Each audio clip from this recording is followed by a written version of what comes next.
Yuk kita lupain dulu deh buku teks yang tebal dan penuh hafalan itu. Hari ini kita bakal bedah patofisiologi urogenital dengan cara yang beda banget. Kita akan belajar membacanya bukan sebagai daftar penyakit, tapi sebagai sebuah cerita detektif yang terungkap dari angka-angka di hasil lab. Anggap aja ini adalah alat berpikir paling penting buat kalian para detektif klinis masa depan. Oke, kita langsung mulai dari tempat kejadian perkara. Ada pasien datang dengan keluhan persis seperti ini. Gejalanya sih kelihatan di permukaan ya, tapi cerita sebenarnya itu tersembunyi jauh di dalam. Nah, sebagai analis laboratorium, tugas kita tuh jadi penerjemahnya. Tubuh pasien ini sebenarnya lagi ngomong apa sih ke kita? Nah, ini dia misteri yang bakal kita pecahin bareng-bareng. Kita akan bergerak dari keluhan si pasien, nyelam ke proses biologis di balik layar, dan akhirnya kita bakal ungkap siapa pelakunya lewat bukti-bukti kuat yang kita temuin di bawah mikroskop dan di dalam mesin-mesin canggih kita. Tapi tunggu dulu, detektif yang jago itu nggak bisa dong nemuin keanehan kalau dia nggak paham betul kondisi normalnya kayak gimana. Jadi sebelum kita berburu penyakit, kita harus kenal dulu sama cara kerja sistem urogenital yang sehat. Yuk kita bedah dulu keajaiban sistem ini waktu semuanya berjalan mulus. Gini deh, cara paling gampangnya. Bayangin aja, ginjal itu kayak sistem filter air paling canggih sejagat raya. Tugasnya ada dua dan presisi banget. Pertama, dia nyaring semua sampah beracun dari darah kita. Tapi di saat yang bersamaan, dia juga pinter banget buat narik lagi semua hal baik yang masih dibutuhin tubuh. Kayak air, mineral, nutrisi. Nah, keseimbangan inilah kuncinya. Prosesnya itu simpelnya punya 3 babak utama. Pertama, filtrasi besar-besaran di glomerulus, ini kayak pos penyaringan pertama.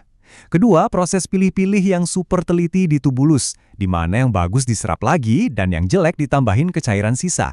Terakhir, ekskresi, yaitu pembuangan limbah final kayak ureum dan kreatinin.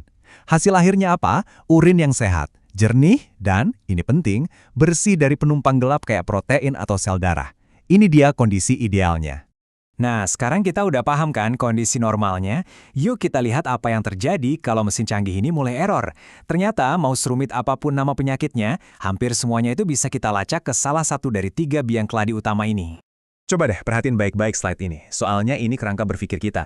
Intinya cuma ada 3 skenario kegagalan. Pertama, saringannya bocor. Jadi barang yang harusnya ketahan malah lolos. Kedua, salurannya tersumbat, persis kayak pipa mampet yang bikin aliran macet. Atau yang ketiga, ada penyerang dari luar, bakteri, yang bikin rusuh dan peradangan. Kalau kita paham 3 hal ini, kita bisa mencahin hampir semua kasus. Oke, sekarang bagian paling serunya. Mari kita buka 4 berkas kasus yang paling sering ditemui dan kita pakai kerangka berpikir detektif tadi buat membedahnya satu persatu. Kasus pertama yang paling sering banget kita jumpai, infeksi saluran kemih atau ISK. Nah, ini contoh sempurna dari skenario ketiga yang tadi kita bahas, ada penyerang yang bikin kekacauan. Jadi, alur ceritanya tuh gini. Ada bakteri, biasanya si E. coli, yang berhasil nyusup masuk ke saluran kemih. Tentu aja, tubuh kita nggak tinggal diem dong. Sistem imun langsung nyalain alarm dan ngirim pasukan elitnya, yaitu sel darah putih atau leukosit, ke lokasi invasi. Pertempuran sengit pun terjadi, dan pertempuran inilah yang kita sebut sebagai inflamasi. Dan jejak-jejak pertempuran ini terekam dengan sempurna di TKP, yaitu sampel urin pasien. Kita bakal nemuin banyak banget leukosit, pasukannya, kita bakal nemuin bakteri, si penyusupnya, dan seringkali kita nemuin nitrit positif. Ini dia 3 barang bukti utama yang ditinggalin pelaku di lokasi kejadian. Sekarang, pertanyaan penting buat kalian. Kenapa nitrit? Apa hubungannya? Jawabannya, ini petunjuk biokimia yang cerdas banget. Jadi, bakteri-bakteri penyebab ISK ini punya kemampuan khusus. Mereka bisa mengubah nitrat yang normalnya ada di urin menjadi nitrit. Jadi, pas kita nemuin nitrit, itu tuh kayak nemuin sidik jari pelaku. Bukti kuat kalau bakteri lagi aktif bekerja di sana. Lanjut ke berkas kasus kedua, glomerulonefritis. Kalau ISK tadi masalah penyerang, yang ini masalahnya saringan bocor. Fokus kita sekarang pindah ke jantungnya unit filtrasi ginjal, yaitu glomerulus. Di sini ceritanya agak lebih tragis. Sistem imun kita malah salah sasaran dan nyerang jaring filter di glomerulus. Akibatnya, filter yang tadinya super rapat jadi meradang, rusak dan bolong-bolong. Molekul raksasa kayak protein, bahkan sel darah merah yang harusnya dijaga ketat di dalam darah, sekarang bisa lolos dan tumpah ke urin. Nah, ini pertanyaan yang agak ngejebak. Kalau masalahnya bocor, kenapa sampah kayak kreatinin malah numpuk di darah, bukannya ikut bocor keluar juga? Jawabannya, karena kerusakan ini bekerja 2 arah. Saringan yang rusak itu bukan cuma gagal nahan protein, tapi dia juga gagal ngejalanin tugas utamanya, nyaring dan buang limbah. Efisiensinya anjlok. Akibatnya, kreatinin jadi nggak kebuang dengan baik, dan kadarnya di darah pun meroket. Sekarang kita bahas 2 kasus terakhir berdampingan, biar kelihatan banget kontrasnya. Batu ginjal, ini masalah sumbatan, versus gagal ginjal, yang merupakan masalah kegagalan sistem total. Bedanya mendasar banget. Batu ginjal itu masalah mekanis. Ada batu yang secara fisik nyumbat pipa, bikin tekanan balik yang sakitnya luar biasa, dan kadang lukain saluran sampai berdarah. Sementara itu, gagal ginjal itu masalah fungsional. Pabriknya yang rusak. Jutaan unit pekerja ginjal, yaitu nefron, rusak massal, jadinya seluruh kemampuan ginjal buat buang racun jadi hilang. Racun pun numpuk tanpa kendali di dalam darah.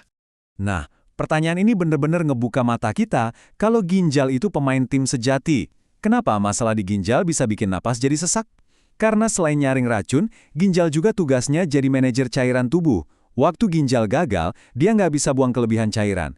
Cairan itu akhirnya banjir dan numpuk di tempat yang nggak seharusnya, termasuk paru-paru. Inilah yang bikin pasien jadi megap-megap. Bukti nyata kan, kerusakan satu organ bisa berdampak ke seluruh sistem?